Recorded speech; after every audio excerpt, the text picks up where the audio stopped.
विभिन्न शोधकर्ताओं ने यह माना है कि आचार्य चाणक्य की एक एक नीति जीवन में सफलता की कुंजी है। चाणक्य की नीतियों को यदि भरपूर तरीके से उपयोग में लाया जाए तो हम जीवन की हर एक परेशानी से बच सकते हैं।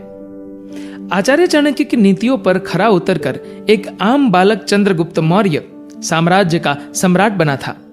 तो हम भी इन नीतियों का उपयोग करके कम से कम अपने जीवन को तो सफल बना ही सकते हैं। वह सब हासिल कर सकते हैं जिसके प्रति हम स्वप्न देखते हैं। हमारे प्लेटफॉर्म द्वारा पहले ही आचार्य चाणक्य की कई नीतियों पर चर्चा की जा चुकी है, जिसमें से कुछ जीवन में सफल होने के काम आती है तो कुछ हमें चाणक्य की दृष्टि से इंसान एवं खास तौर पर महिलाओं की सही पहचान करने में सहायक सिद्ध होती है। लेकिन आज हम आपको चाणक्य की उन नीतियों के बारे में बताएंगे जो आपको नुकसान से बचाएंगे। ये चाणक्य नीतियां धन के नुकसान से लेकर अन्य सभी नुकसानों से बचाती है जो हमें जीवन में सफलता प्राप्त कराए। आइए जानते हैं चाणक्य नीति को। चाणक्य की इन नीतियों में पहली नीति है भाई बंधुओं की परख संकट में और जीवन साथी की परख धन नष्ट होने पर होती है। यानी कि जब भी हमें परेशानी होती है और कोई दोस्त हमें सहारा दे तो वही हमारा सच्चा मित्र होता है। अन्यथा सुख में तो हर कोई साथ खड़ा होता है, लेकिन दुख में सहारा देने वाला इंसान ही सच्चा इंसान कहलाता है।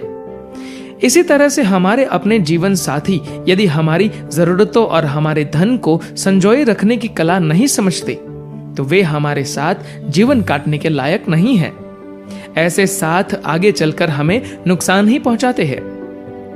चाणक्य नीति नंबर 2, कभी भी अपनी राज की बातें किसी को भी बतानी नहीं चाहिए। यह आदत हमें बर्बाद कर सकती है। आचार्य चाणक्य ने सही तो कहा है, जब हम अपने दिल की बात किसी एक से भी बांट लेते हैं तो वह कभी राज नहीं रहती।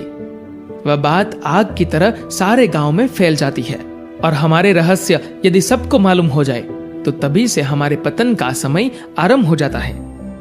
नीति नंबर 3, सभी कष्टों से बड़ा कष्ट पराये घर में रहने का है। इतिहास गवाह है इस बात का कि मनुष्य अपने खुद की वस्तु पर ही हक जता सकता है, अन्यथा दूसरे की वस्तु इस्तेमाल करने से वह एहसानमंद हो जाता है। नीति नंबर 4, किसी भी व्यक्ति को बहुत ज्यादा ईमानदार नहीं होना चाहिए, क्योंकि बहुत ज्यादा ईमानदार व्यक्ति को ही सबसे ज्यादा कष्ट उठाने पड़ते हैं। आचार्य की इस बात को हम उदाहरण सहित समझा सकते हैं। जंगल में काफी सारे पेड़ होते हैं, लेकिन क्या आप जानते हैं कि पेड़ काटने वाले सबसे पहले किस पेड़ को काटते हैं? वह पेड़ जो देखने में बहुत ही मजबूत हो और सीधा हो, उसे सबसे पहले काटा जाता है, क्योंकि उसे काटने में कोई समस्या नहीं होती। इसी प्रकार से मनुष्य का स्वभाव भी है, जो सबसे ज्यादा सीधा और ईमानदार होता है, लोग उसी को अधिक कष्ट देते हैं, क्योंकि वे जानते हैं कि चालाक इंसान उनकी बुरी भावना को समझ जाएगा।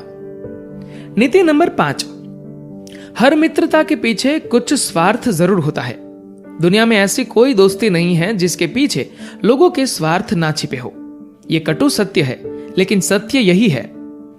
आचार्य चाणक्य के इन वचनों का बहिष्कार सभी करते हैं, क्योंकि जो सच्चे मित्र हैं वे इस बात को मानते नहीं हैं। लेकिन यदि इस वचन को गहराई से समझा जाए तो इसमें सकारात्मक सोच भी छिपी है। यदि किसी की मित्रता बिल्कुल सच्ची है, उसमें कोई दोष नहीं है, फिर भी वहां स्वार्थ छिपा है।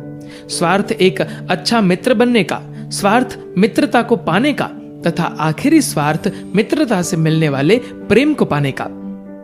नीति नंबर 6, यदि कोई सांप जहरीला नहीं है तब भी उसे फुफकारना नहीं छोड़ना चाहिए। इसी तरह यदि कोई व्यक्ति कमजोर है तो उसे खुद को ताकतवर प्रदर्शित करना चाहिए। आचार्य की यह बात हमें केवल इतना समझाती है कि कमजोर व्यक्ति की हमेशा ही हार होती है, इसलिए अपनी कमजोरी को प्रदर्शित ना होने दे। नीति नंबर 7, ऐसा धन जो बहुत ज्यादा तकलीफ के बाद या फिर अपना धर्म ईमान सब छोड़ने के बाद हासिल हुआ है, ऐसा धन स्वीकार नहीं करना चाहिए। ये तो हमारी शास्त्रीय मान्यताएं है कि गलत तरीके से कमाया हुआ धन कभी भी हमारे अच्छे कार्यों को सफल नहीं बनाता, यह हमारी बर्बादी का सबक ही बनता है। नीति नंबर 8, जो बीत गया सो बीत गया। यदि हमसे कोई गलत काम हो गया है तो उसकी चिंता ना करते हुए वर्तमान को सुधार कर भविष्य को संवारना चाहिए। जीवन की सफलता इसी वचन में छिपी है। यदि हम बीते हुए कल से ही बंधे रहेंगे तो कभी आगे नहीं बढ़ सकेंगे। धन्यवाद।